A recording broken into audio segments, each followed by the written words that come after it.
Hello friends, welcome to the previous questions with Prachi. Last हमने discuss किए थे pre objective questions भारतीय संविधान के स्रोत के। ठीक है। और आज हमारा नया चैप्टर है। आज का चैप्टर है हमारा संविधान की अनुसूची। ठीक है।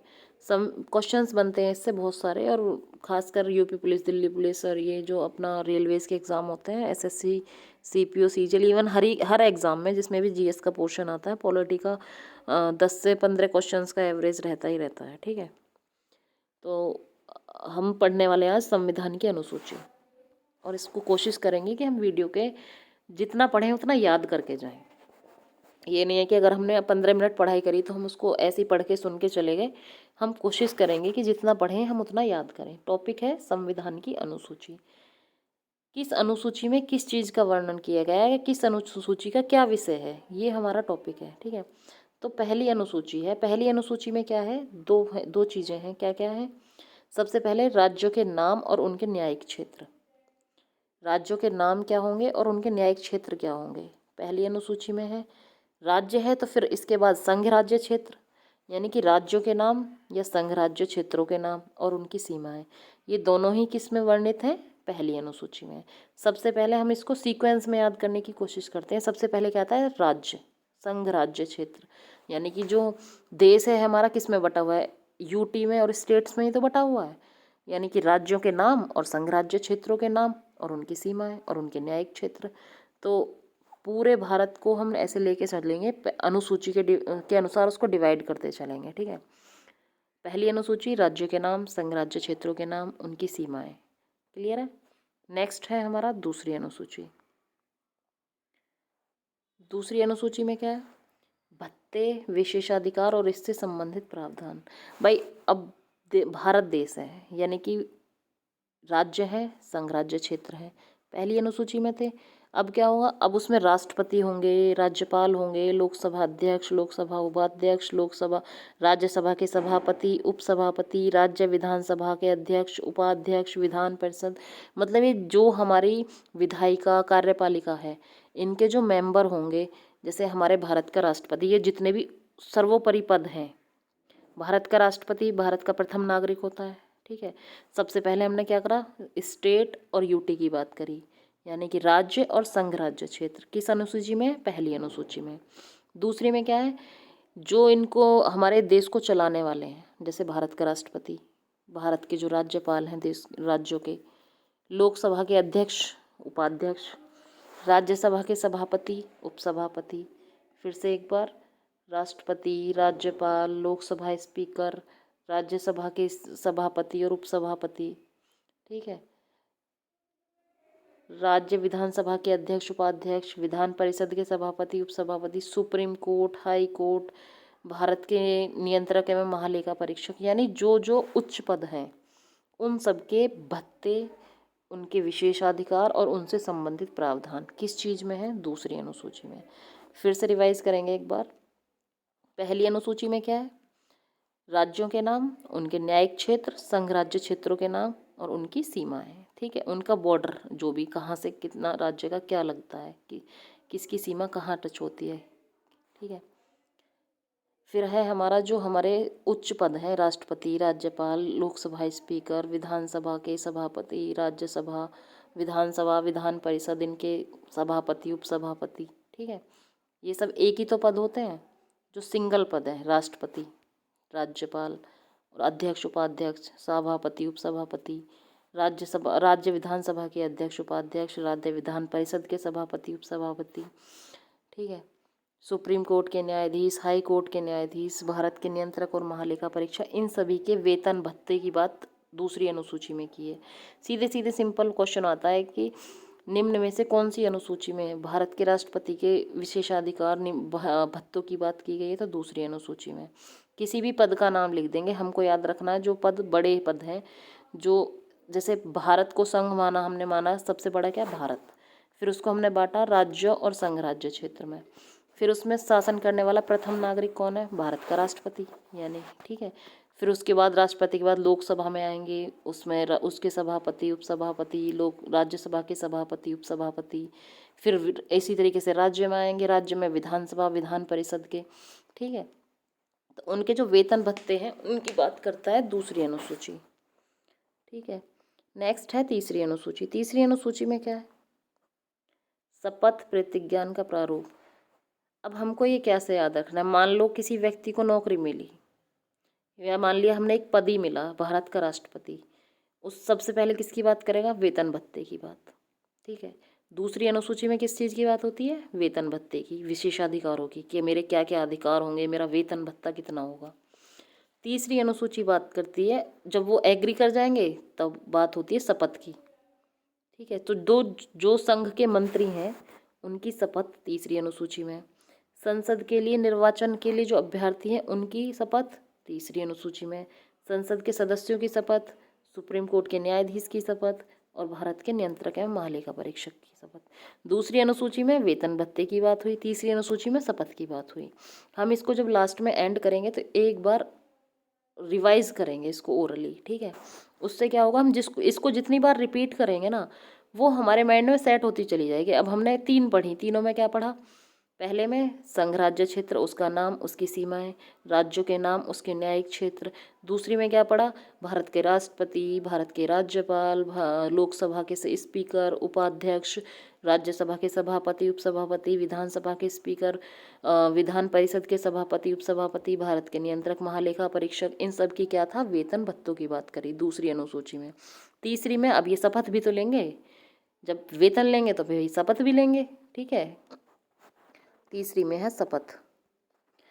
नेक्स्ट शपथ की अब किसकी? वही विधानमंडल के सदस्यों की शपथ, विधानमंडल के निर्वाचन के अभ्यर्थियों की शपथ, सुप्रीम कोर्ट के न्यायाधीशों की शपथ। जिसने दूसरी अनुसूची में वेतन लिया है वो सब तीसरी अनुसूची में शपथ लेंगे। हमको ऐसे याद रखना है। ठीक है, नेक्स्ट क्वेश्चन है चौथी अनुसूची में क्या है? चौथी अनुसूची है, क्योंकि इसमें एक ही पॉइंट है तो ये इम्पोर्टेंट भी होता है। राज्य और केंद्र शासित प्रदेशों के लिए राज्यसभा में सीटों का आवंटन। राज्यों के लिए और केंद्र शासित प्रदेशों से कितने लोग राज्यसभा में आएंगे, यानी कि कितनी सीटें राज्यसभा में हैं, उनका आवंटन जो है वो चौथी अनुसूची में किया है। ठीक है, पांचवी अनुसूची क्या कहती है? पांचवी अनुसूची है हमारी अनुसूचित जाति और जनजातीय क्षेत्र, यानी कि शेड्यूल कास्ट और शेड्यूल ट्राइब, SC ST, जनजातीय क्षेत्र के प्रदेशन के प्रशासन और नियंत्रण के बारे में उपबंध। अब जैसे जैसे हमारी सूचियाँ आगे बढ़ती जाएंगी हमको लगता जाएगा कि हम तो पीछे की भूलते जा रहे हैं। हम इसको एक बार फिर से रिवाइज कर लेते हैं, भूलने की ज़रूरत ही नहीं है। पहले में भारत एक संघ है, यानी संघ राज्य क्षेत्र, उसकी सीमाएं, राज्यों के क्षेत्र और राज्यों के नाम और न्यायिक क्षेत्र। ठीक है, पहली में। दूसरी में जो भी हमारे भारत के राष्ट्रपति हैं या उच्च पदाधिकारी हैं उनके वेतन भत्ते की बात करी गई है। तीसरी में जब वेतन भत्ते लेंगे दूसरी अनुसूची में, तो तीसरी में क्या बात करी गई है कि भाई उनकी शपथ या प्रतिज्ञान प्रारूप होना चाहिए। तीसरी अनुसूची में ये उच्चाधिकारियों के सबकी शपथ की बात की गई है। चौथी अनुसूची में राज्यसभा में सीटों के आवंटन की बात की गई है। और पांचवी अनुसूची में SC ST क्षेत्र के प्रदेश में प्रशासन और नियंत्रण के बारे में बताया गया है। ठीक है, हमको ऐसी रिवाइज करते करते 12 अनुसूची हैं, 12 की 12 याद हो जाएंगे, हमें पता भी नहीं चलेगा। ठीक है, छठी अनुसूची क्या है? छठी अनुसूची, छठी अनुसूची में है असम, मेघालय, त्रिपुरा और मिजोरम। इसमें हमें ये चारों के चारों सीक्वेंस में याद रखने हैं, और ये तीनों चारों ही नॉर्थ ईस्ट के क्षेत्र हैं, उत्तर पूर्वी भारत है। ठीक है, तो असम, मेघालय, त्रिपुरा और मिजोरम, इन राज्यों के जो जनजातीय क्षेत्र के प्रशासन के बारे में उपबंध है।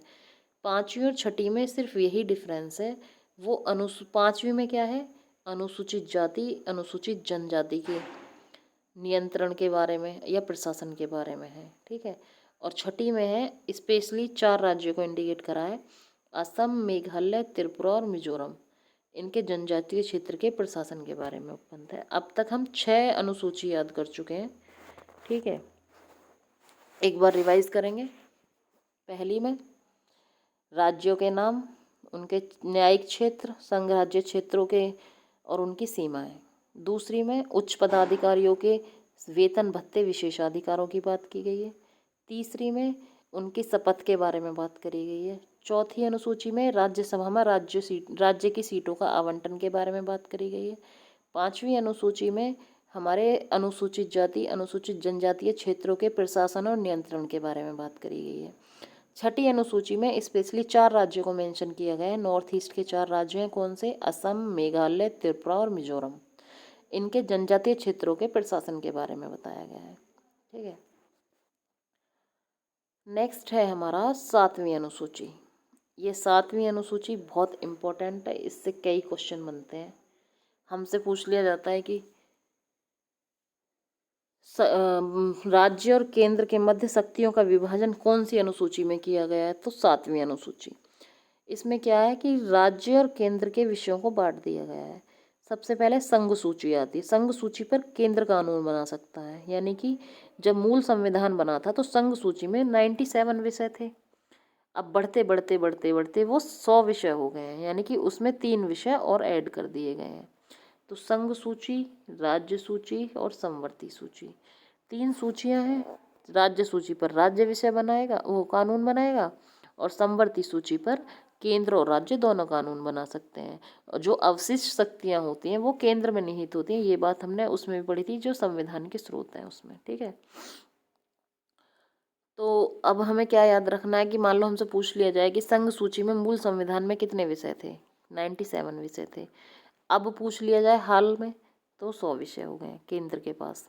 राज्य सूची में मूल संविधान में 66 विषय थे, लेकिन अब घटकर उसमें से 5 घटा दिए हैं और अब हो गए हैं 61।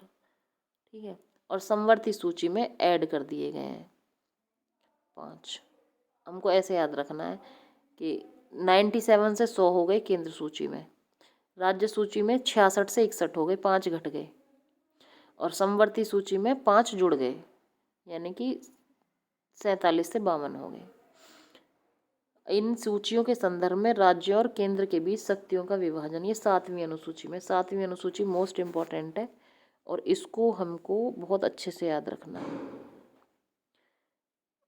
कुल 12 अनुसूचियां हैं, कोशिश करेंगे उनको याद करते हुए चलें और हमारे एक बार में ही याद हो जाए। वह जैसे 7वीं अनुसूची इम्पोर्टेंट थी, वैसे ही 8वीं इम्पोर्टेंट है। 8वीं अनुसूची में जो मान्यता प्राप्त भाषाएं हैं उनका वर्णन किया गया है। मूल रूप से हमारे संविधान में 14 भाषा थी, लेकिन अब 22 भाषाएं हैं। हमसे पूछा जाएगा हमारे किस अनुसूची में भाषाओं का वर्णन किया गया है? तो 8वीं अनुसूची। मूल संविधान में कितनी भाषाएं थी? 14। अब संविधान में कितनी भाषाएं हैं? 22। 14 से 22 जो हुई हैं, ठीक है, तो ये जो बढ़ी हैं, ये कब कब बढ़ी हैं, इसके बारे में भी पढ़ेंगे हम। जैसे कि इनको याद रखने वाली चीज़ें हैं, ये बहुत इम्पोर्टेंट टॉपिक है। मतलब ये जो 3 पॉइंट हैं, ये मान लो कि हर एग्ज़ाम में एक ना एक क्वेश्चन इससे बन जाता है। हमको ये तीनों याद रखनी है। कोंकणी, मणिपुरी और नेपाली। क्या है? कोंकणी, मणिपुरी और नेपाली, तीनों भाषाएं 1992 के 71वें संशोधन अधिनियम द्वारा जोड़ी गई हैं। हमसे क्या सवाल पूछा जाता है? या तो ऐसे पूछ लेगा कि कोंकणी कौन से संशोधन के द्वारा जोड़ी गई? तो 71वें संविधान संशोधन 1992। या पूछ लेगा मणिपुरी भाषा कौन से संविधान संशोधन से जोड़ी गई? तो वही सेम क्वेश्चन है, 71वें संविधान संशोधन 1992। तो हमको याद रखनी है 1992 में कितनी जोड़ी गई थी? 3 भाषाएं जोड़ी गई थी। संविधान संशोधन था 71वें नंबर का, कोंकणी, मणिपुरी और नेपाली। नेक्स्ट है बोडो, डोगरी, मैथिली। अब इसको बोडो डोगरी को एक साथ हम याद रखते हैं, जो डो पे ख़त्म होता है अगली डो पे शुरू होती है, बोडो डोगरी। और लास्ट में मैथिली और संथाली, दोनों एक जैसी हैं, थिली और थिली, यानी मैथिली और संथाली।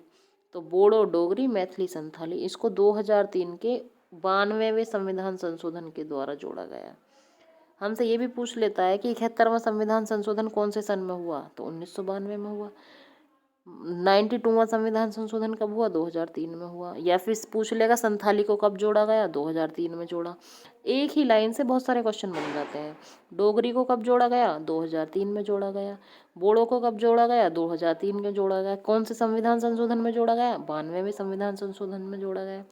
उड़िया भाषा का नाम बदलकर ओडिया कब कर दिया गया? 2011 में। ठीक है, उड़िया भाषा का नाम बदलकर ओडिया कर दिया गया 2012 में। नेक्स्ट को है हमारा 9वीं अनुसूची।